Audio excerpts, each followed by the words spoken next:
Alam mo, alam mo, hindi mo kailangang ipaliwanag kung sino ka o ano ka sa mga tao.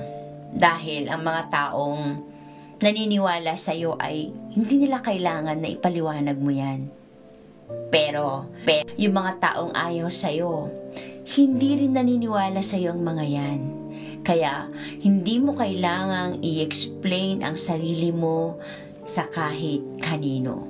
Paano natin malalaman na peke ang ating mga kaibigan about sa rumors or sa chismis sa atin?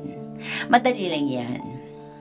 Alam mo, malalaman mo kung tunay yung kaibigan mo dahil kapag siya ay hindi naniniwala sa mga rumors or sa mga chismis sa'yo, yan ay tunay na kaibigan.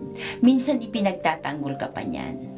Pero ang mga fake na mga kaibigan ay sila ito yung naniniwala kaagad sa mga chismis sa'yo.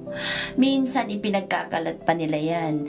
Minsan ginagatungan pa nila kung ano yung iniro-rumors ng mga iba sa inyo. Minsan dinadagdagan na nila. Minsan ipinagkakalat yung rumors mo o yung chismis mo.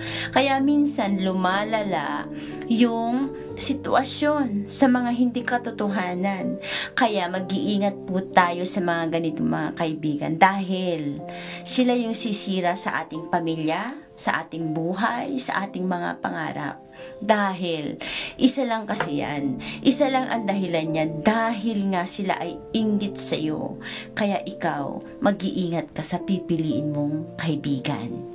Kung may mapasaya ka na kapwa mo kahit isa lang, o kung may magagawa ka para mapasaya mo ang kapwa mo, ay gawin mo na ngayon.